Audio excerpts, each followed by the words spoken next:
जय हिंद दोस्तों, स्वागत है आपका। आज के जीटेट क्लास में हम लोग देखने वाले हैं गणित एवं उसकी शिक्षण विधि को।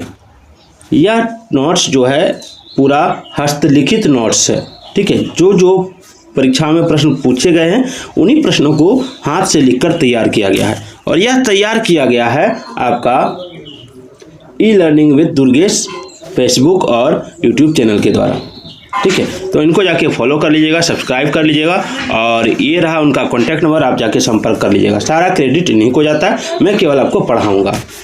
तो सबसे पहले जो सवाल है, ठीक है, जो टॉपिक है वो है गणित की अवधारणा।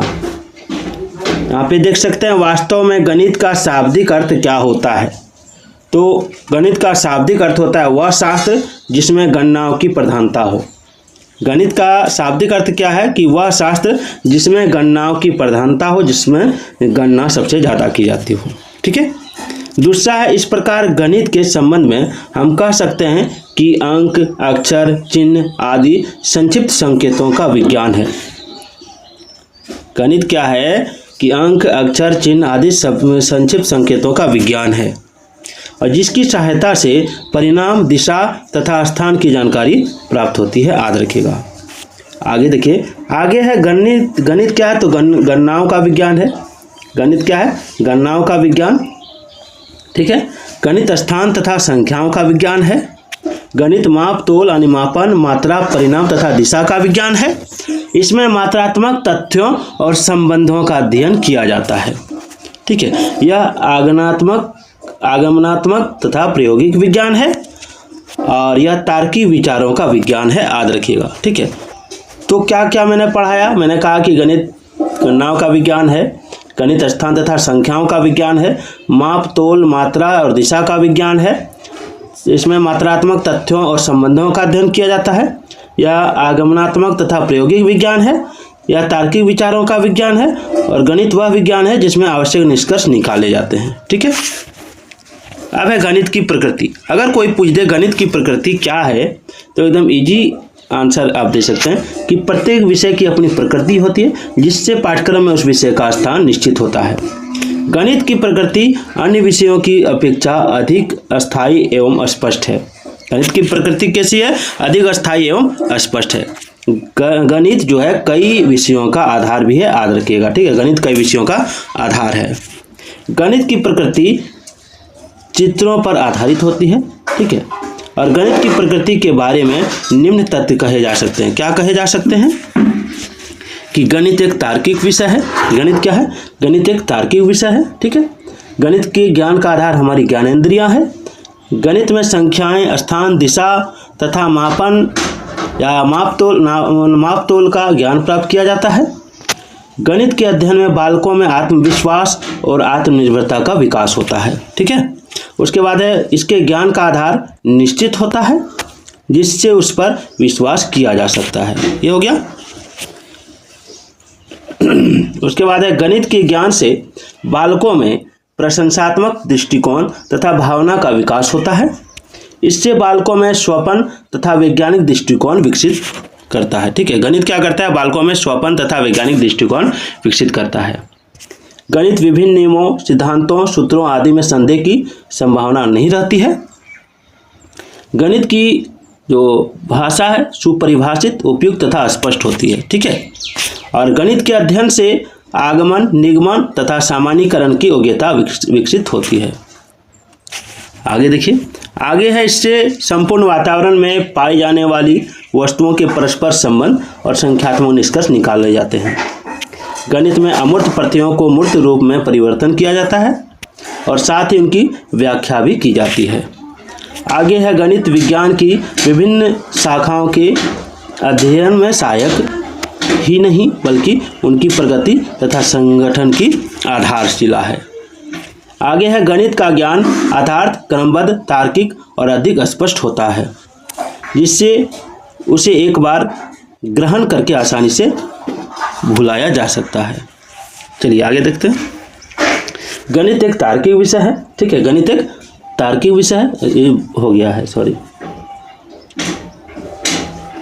अब इसके अध्ययन से प्रत्येक ज्ञान तथा प्रत्येक ज्ञान तथा सूचना स्पष्ट होती है।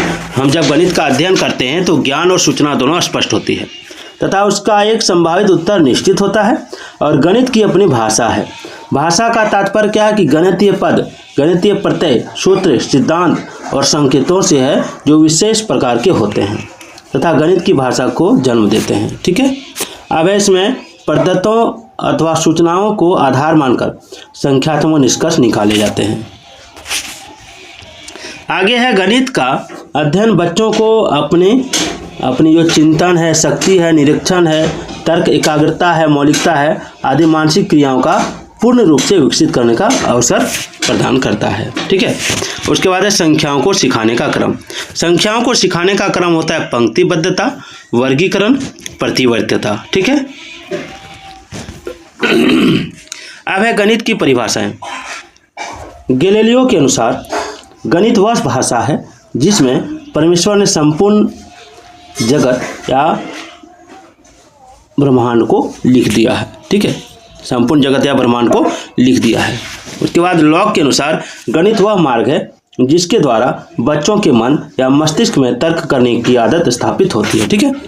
उसके बाद है मार्शल महोदय के अनुसार गणित ऐसी अमूर्त व्यवस्था का अध्ययन है जो कि अमूर्त तत्वों से मिलकर बना है और इन तत्वों को मूर्त रूप में परिभाषित किया गया है। आगे है गणित की आवश्यकता। विज्ञान विश्व में बहुत तेजी से अपने पैर पसार रहा है। इस वैज्ञानिक युग को तेज करने में गणित की महत्वपूर्ण भूमिका है। ठीक है। विभिन्न खोजों के दौरान जटिल गणनाएं गणित के माध्यम से की जाती है और वैज्ञानिक प्रगति अब गणितीय प्रगति का प्राय बन गया है। ठीक है। वैज्ञानिक प्रगति गणितीय प्रगति का प्राय बन गया है। अब है गणित अधिगम अवस्थाएं। ठीक है। गणित अधिगम अवस्थाएं, इससे सवाल पूछा जाता है। आप यहाँ पे देख सकते हैं, थोड़ा इसको मैं बड़ा कर देता हूँ कि बच्चा जो, ठीक है, बच्चों में जन्म से किशोर अवस्था तक गणित से संबंधित अलग अलग मानसिक परिवर्तन देखने को मिलता है जो कि जन्म से किशोर अवस्था तक 6 अवस्थाओं से होकर गुजरता है। क्या क्या सो देख सकते हैं। पहला है कि आरंभिक अवस्था जिसको एमर्जेंट फेज कहते हैं, फिर है मिलान अवस्था, फिर है परिमाणात्मक अवस्था, फिर है विभाजनात्मक अवस्था, फिर है गुणनखंडीय अवस्था, फिर है संक्रियात्मक अवस्था। ठीक है। ये 6 अवस्थाएं कौन कौन? आरंभिक अवस्था, मिलान अवस्था, परिमाणात्मक अवस्था, विभाजनात्मक अवस्था, गुणनखंडीय अवस्था और संक्रियात्मक अवस्था। ये 6 अवस्थाएं गणित की महत्वपूर्ण अवस्था है। ठीक है। उसके बाद है आरंभिक अवस्था में क्या होता है, एक एक करके हम लोग समझेंगे। हम आरंभिक अवस्था में यानी जन्म से 3 वर्ष, ठीक है, इस अवस्था में बच्चा वस्तु को देखकर बता सकता है कि कौन सी वस्तु बड़ी है और कौन सी छोटी है। ठीक है। ये कहा जाता है आपका आरंभिक अवस्था। वहीं दूसरा है मिलान अवस्था। मिलान अवस्था में 3 से 5 वर्ष की आयु में, ठीक है, इस अवस्था में बच्चा 2 संख्याओं के नंबर या गिनती बोलने लगता है। किसी बड़े समूह की चीज़ों को गिन भी सकता है और वह गिनती करके बता सकता है कि कौन सा संख्या बड़ा है और कौन सी छोटी संख्या है। ठीक है। आगे है परिमाणात्मक अवस्था। इस अवस्था में बच्चा विभिन्न तरीके से संख्या को व्यक्त कर सकता है। जैसे ये जो अवस्था है ये 5 से 6 वर्ष तक का होता है। ठीक है। ये जैसे 7 को हम 4 जोड़ 3 लिख सकते हैं। ठीक है। 7 को 5 जोड़ 2 लिख सकता है। इस तरीके से वो व्यक्त कर सकता है। आप यहाँ देख सकते हैं। ठीक है।